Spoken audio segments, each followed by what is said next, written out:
ನಮಸ್ಕಾರ. Just talk YouTube ಚಾನಲ್ಗೆ ಸ್ವಾಗತ. Welcome back my YouTube channel. ರಾಜಕೀಯದ ಏರುಪೇರುಗಳು, ಹಲವಾರು ಸಮಸ್ಯೆಗಳು, ಏನೇ ನೋವಿರಲಿ, ಏನೇ ಖುಷಿ ಇರಲಿ, ಜೀವನ ಪೂರ್ತಿ ಜೊತೆಯಾಗಿದ್ದು ಅವರ ಎಲ್ಲ ಒಂದು ನೋವುಗಳನ್ನು, ಖುಷಿಗಳನ್ನು ನೋಡಿದಂತಹ ದೇವೇಗೌಡ ಅವರ ಪತ್ನಿ ಚೆನ್ನಮ್ಮ ಅವರು ನಿಧನರಾಗಿದ್ದಾರೆ. ಸಾಯುವ ಕೊನೆಯ ಕ್ಷಣದಲ್ಲೂ ದೇವೇಗೌಡ ಅವರು ಚೆನ್ನಮ್ಮ ಅವರ ಹಣೆಗೆ ಕುಂಕುಮ ಇಟ್ಟು ಸೀರೆಯನ್ನು ಹೊದಿಸಿದ ನಂತರವೇ ಆ ಜೀವ ತನ್ನ ಉಸಿರನ್ನು ನಿಲ್ಲಿಸಿದೆ, ತನ್ನ ಜೀವವನ್ನು ಬಿಟ್ಟಿದೆ. ಇದರ ಬಗ್ಗೆ ನನ್ನ ಇವತ್ತಿನ ಈ ಒಂದು ವಿಡಿಯೋ ಆಗಿರುತ್ತೆ. ಬನ್ನಿ ಇವತ್ತಿನ ಈ ಒಂದು ವಿಡಿಯೋವನ್ನು ಶುರು ಮಾಡೋಣ. ಮಾಜಿ ಪ್ರಧಾನಿ ಎಚ್.ಡಿ. ದೇವೇಗೌಡರ ಪತ್ನಿ ಶ್ರೀಮತಿ ಚೆನ್ನಮ್ಮ ದೇವೇಗೌಡ ಅವರ ನಿಧನವು ದೇವೇಗೌಡ ಕುಟುಂಬಕ್ಕೆ ಮಾತ್ರವಲ್ಲ, ಅನೇಕ ಅಭಿಮಾನಿಗಳಿಗೂ ನೋವುಂಟು ಮಾಡಿದೆ. ಪತಿಯ ಏಳು ಬೀಳು, ಖುಷಿ ದುಃಖ ಎಲ್ಲದರಲ್ಲೂ ಸಮನಾಗಿ ನಿಂತ್ಕೊಂಡು ಧೈರ್ಯ ಕೊಟ್ಟಂತಹ ಚೆನ್ನಮ್ಮ ಇವತ್ತು ಕೊನೆ ಉಸಿರನ್ನು ಎಳೆದಿದ್ದಾರೆ. ಸಾಯುವ ಕೊನೆಯ ಕ್ಷಣದಲ್ಲೂ ಕೂಡ ಪತಿಯ ಕೈಯಿಂದ ಹಣೆಗೆ ಕುಂಕುಮವನ್ನು ಇಡಿಸಿಕೊಂಡು, ಹೊಸ ಸೀರೆಯನ್ನು ಹೊದಿಸಿಕೊಂಡು ನಂತರ ತಮ್ಮ ಕೊನೆ ಉಸಿರನ್ನು ಎಳೆದಿದ್ದಾರೆ. ಎಂತಹ ದೃಶ್ಯ ನೋಡಿ, ಎಂತಹ ಒಬ್ಬ ಸೌಭಾಗ್ಯವತಿ ಆ ಒಬ್ಬ ಚೆನ್ನಮ್ಮ ಅಂತ ಹೇಳಬಹುದು.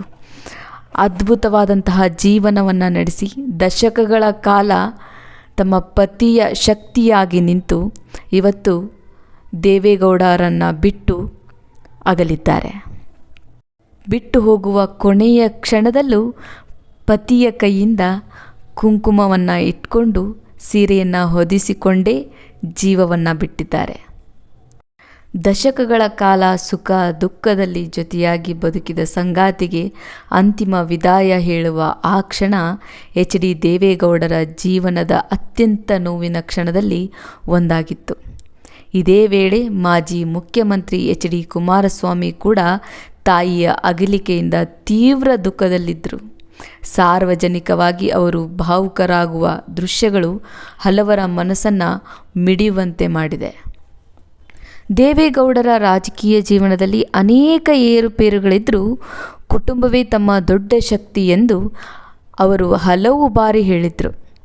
ಆ ಶಕ್ತಿಯಲ್ಲೊಬ್ಬ ಪ್ರಮುಖ ವ್ಯಕ್ತಿಯಾಗಿದ್ದ ಚೆನ್ನಮ್ಮ ದೇವೇಗೌಡ ಅವರು ಈಗ ದೇವೇಗೌಡರನ್ನು ಬಿಟ್ಟು ಅಗಲಿದ್ದಾರೆ.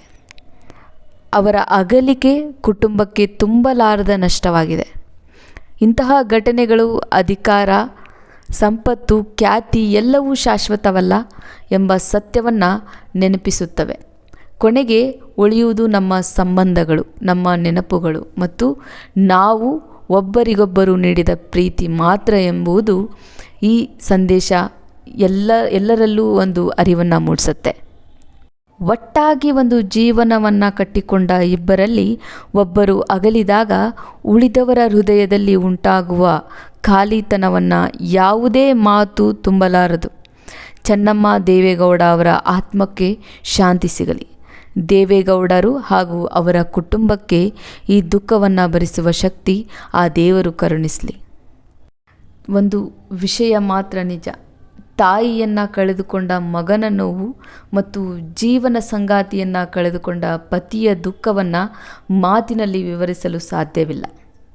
ರಾಜಕೀಯದಲ್ಲಿ ಎಷ್ಟೇ ದೊಡ್ಡ ಸ್ಥಾನಮಾನ ಪಡೆದಿದ್ದರೂ ಕುಟುಂಬದ ಒಗ್ಗಟ್ಟು ಮತ್ತು ಸಂಬಂಧಗಳ ಮಹತ್ವವನ್ನು ಈ ಘಟನೆ ಮತ್ತೊಮ್ಮೆ ಎಲ್ಲರಿಗೂ ನೆನಪಿಸುತ್ತೆ.